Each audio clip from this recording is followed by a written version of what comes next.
Sacred Heart University in Fairfield, Connecticut, this is The Pulse. Hi, I'm Callie DeAugustinis. And I'm Dan Gardella. Welcome to the first edition of The Pulse for the fall semester. All of our lives have been challenged and disrupted due to the coronavirus. The Sacred Heart Theater Arts program has dealt with unusual circumstances of its own. However, in showbiz, the show must go on. Our own Cara Gilo caught up with Erica Alaka, president of the Theater Arts program. There is no question that changes need to be made to accommodate safety precautions for the coronavirus. All sports and clubs are affected, but this includes inside the theater as well. We have 3 shows happening this semester in the Edgerton. They are The Flick, Sondheim on Sondheim, and A Midsummer's Night Dream. One safety precaution we're doing this year is that we reduced the seating in the Edgerton. We usually can hold 776 seats in there, and we reduced it to 114. They are all socially distanced and 6 feet apart. Right now, only SHU students, faculty, and staff can come see the shows. No outside patrons are allowed on campus. To see any of these 3 shows this semester, you have to buy a ticket through the Edgerton Center box office. Hopefully in the spring, we can welcome back our outside patrons to the theater, and also we are working on live streaming one of our shows for the semester. There has been a recent spike in the number of coronavirus cases here on campus, but the Sacred Heart Coronavirus Planning Team has been taking the necessary steps to keep students, faculty, and staff safe and informing us every step of the way. Here's our report from Anthony Saccone. So I first found out about having COVID-19 through urgent care. I tested positive through them, and then I got a test later on from Sacred Heart University Wellness Center, and that's when I really believed that I had the virus. Shortly after, I got a call from the Sacred Heart contact tracing team, and they asked me who I came in contact with, where I was within the days I felt symptoms, and they contacted all of the people that I was surrounded by. Once I was ordered to stay away and isolate for 10 days, it was not the best experience. Thankfully, I have a house full of great housemates, but I had to stay away from them, as well as staying away from campus and missing some of the events that they had to offer. The doctor at the Wellness Center continued to contact me, asked me how I was feeling, as well as mentioned more protocols in terms of how to prevent the virus from spreading on campus. Today, normal student life is anything but normal. Masks and social distancing are part of our everyday lives, and events like Greek life recruitment have been turned upside down. Here's Jackie O'Rourke with the story.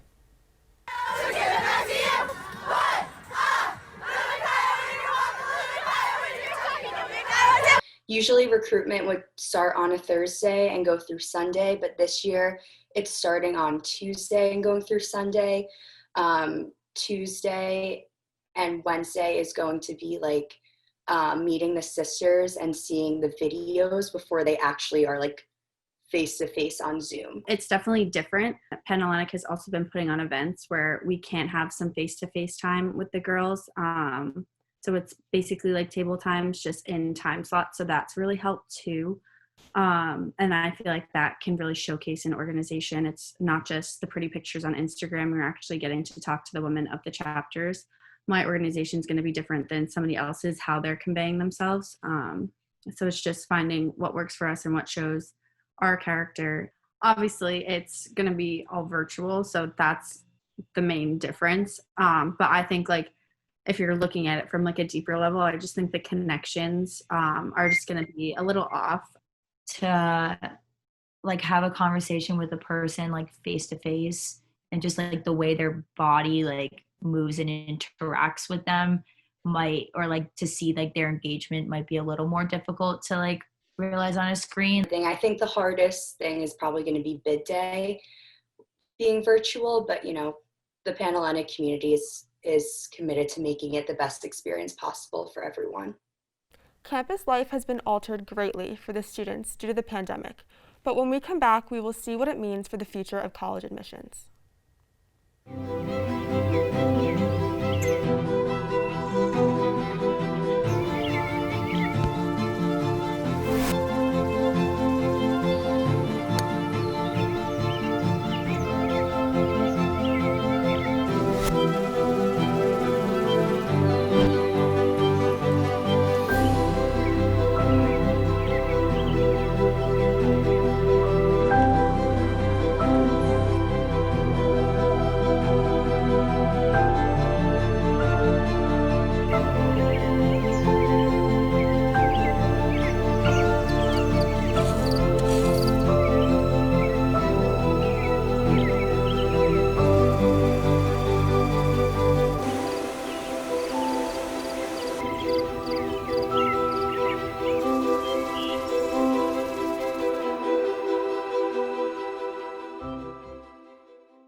Welcome back to The Pulse. Let's take a look at how Sacred Heart Admissions is adapting to the new normal.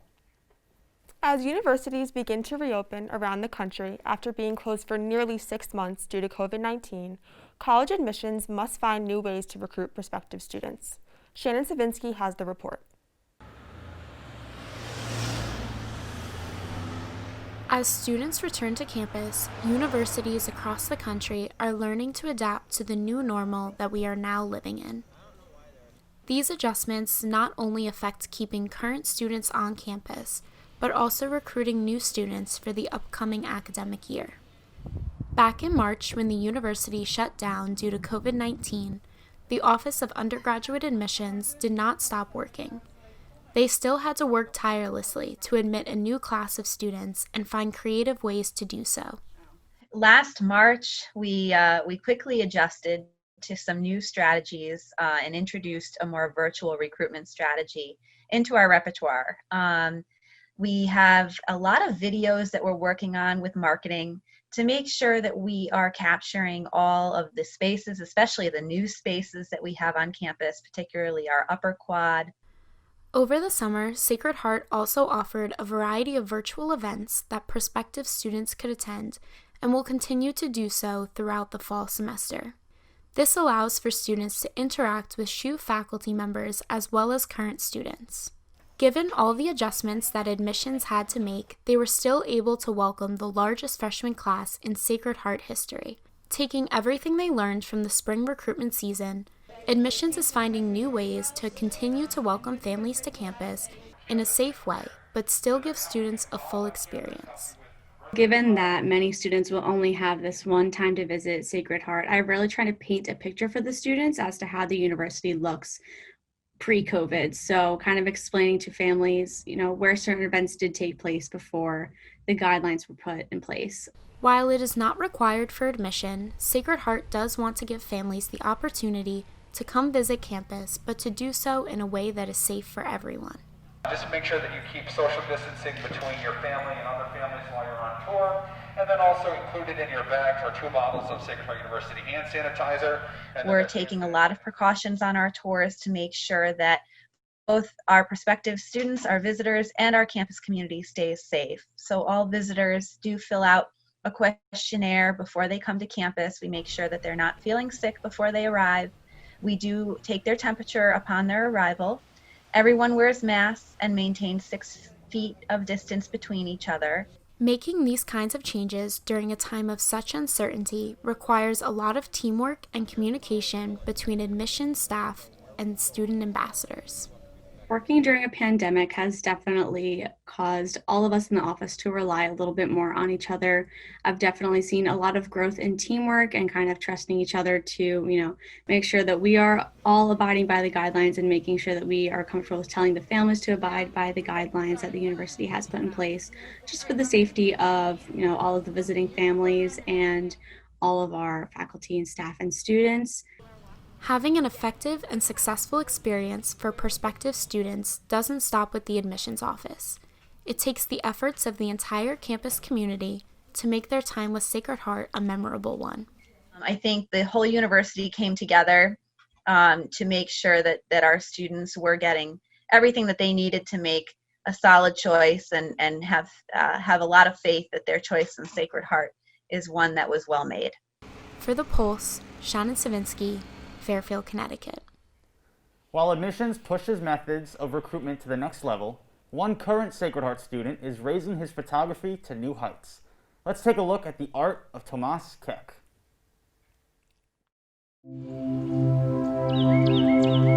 Walking in the woods, for me, used to be an escape.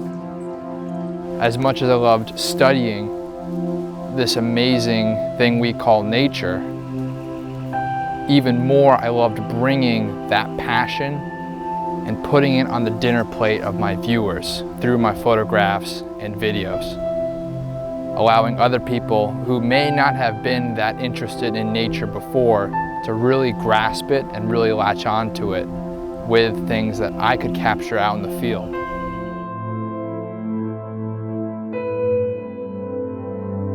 It's one thing to take images of a bird sitting on a branch, but the minute you start composing it nicely, the colors jump out at you and you put some sort of story within that image, it becomes so much more interesting.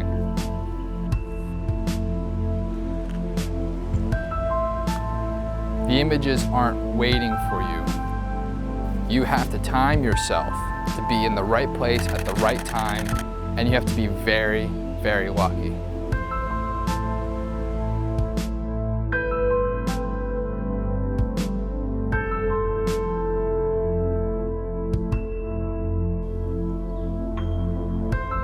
I look at it this way. Sometimes I show people my images and they go, man, you must have been lucky to get that shot. And there's a lot of truth in that, I agree. But the reason why I'm so lucky is because I spend every day out here taking pictures. I may get one good photo in a month, but in that time, it's not really wasted at all because I've learned the habits and the tendencies of the animals or birds I'm trying to photograph. So in a sense, it's not luck at all. I'm just setting the stage right. This is Tomas Keck, and this is why I photograph. It's always great to see SHU students doing what they're passionate about. After this commercial, we will hear how sports teams are taking a stance on social justice and how Sacred Heart athletes are doing their part. The next 4 years will educate your mind, body, and spirit. Will challenge you. Will introduce you to yourself. They'll show you the world and expand your horizons. Redefine your notion of community and make your family a whole lot bigger. They'll push you to your limits and then show you that that was just your starting line. They'll teach you the meaning of service, that we are because of who we all are. These next 4 years are your time. Welcome to Sacred Heart. Welcome to your future.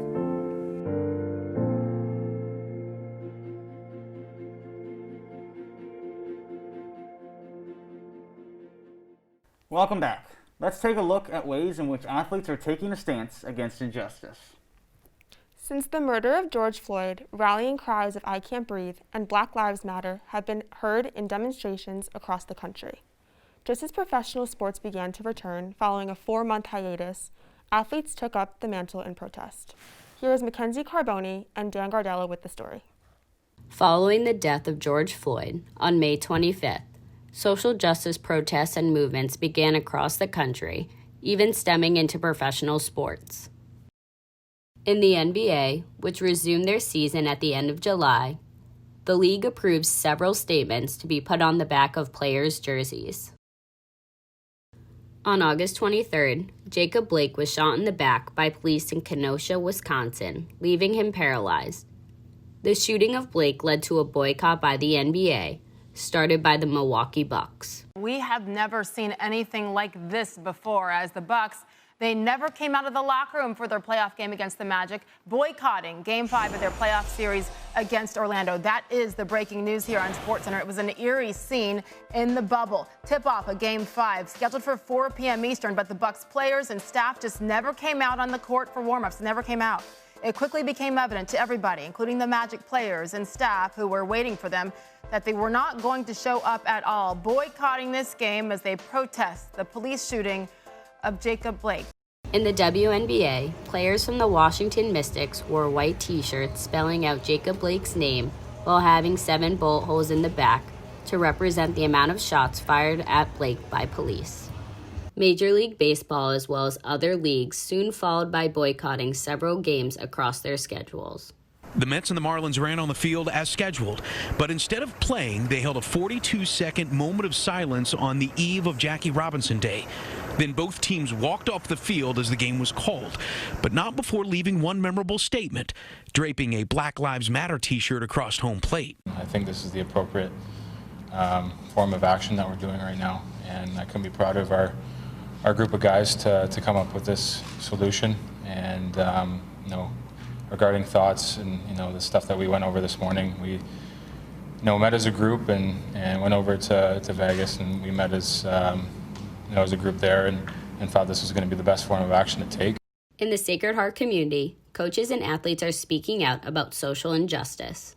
I think at Sacred Heart specifically, I coach a team at last count that had 13 or 14 young Black women. My players took it as such a great opportunity to voice their concerns, their angers, their fears, their opinions about what's been going on.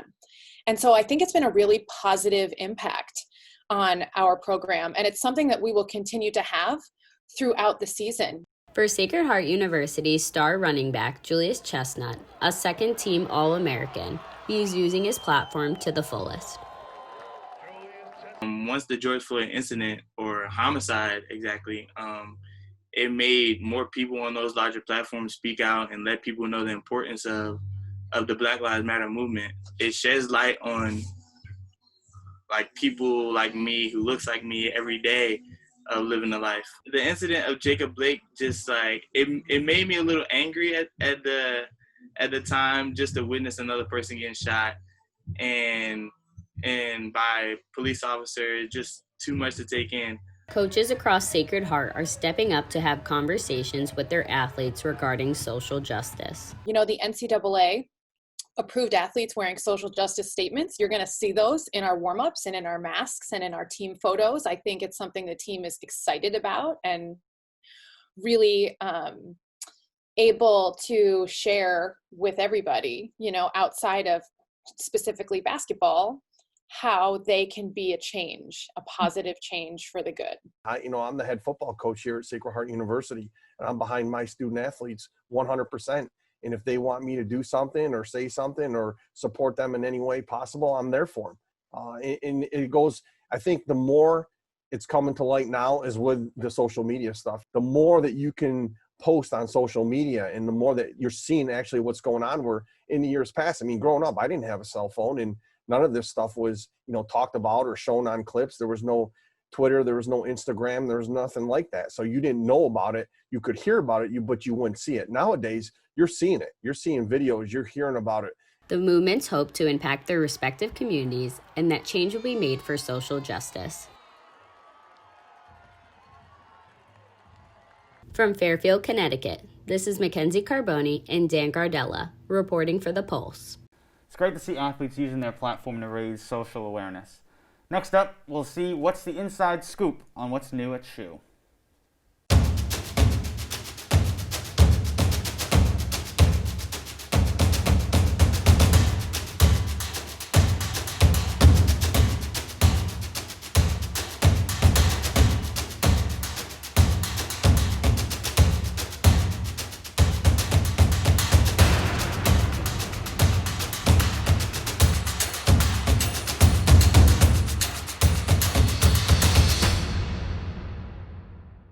Welcome back. It's so great to be back on campus, back in the studio for The Pulse. Lots has gone on over the past 6 months. Campus being shut down, us having to go home, but we're back, even with all the new protocols, the new rules, and even some new things around campus. That's right, Dan. And there's a lot of new additions on campus, just like new parking garage, new dorms, and even new masks.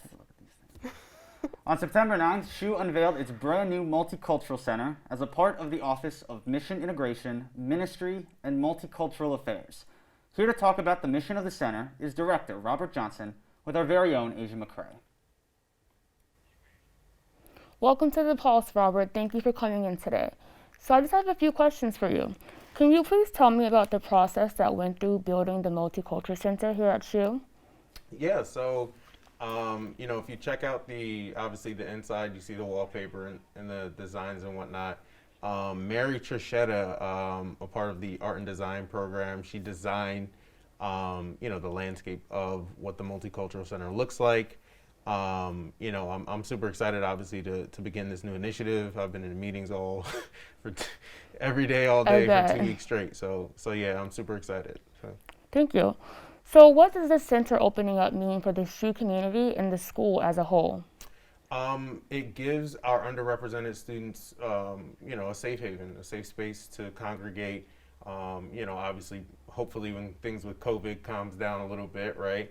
But even with that, we've already had general meetings for our multicultural organizations and groups, at the center, and giving them just an HQ to know that they're represented, that I'm here as a student advocate for them, and to speak up for, their experience and their reality as Sacred Heart students.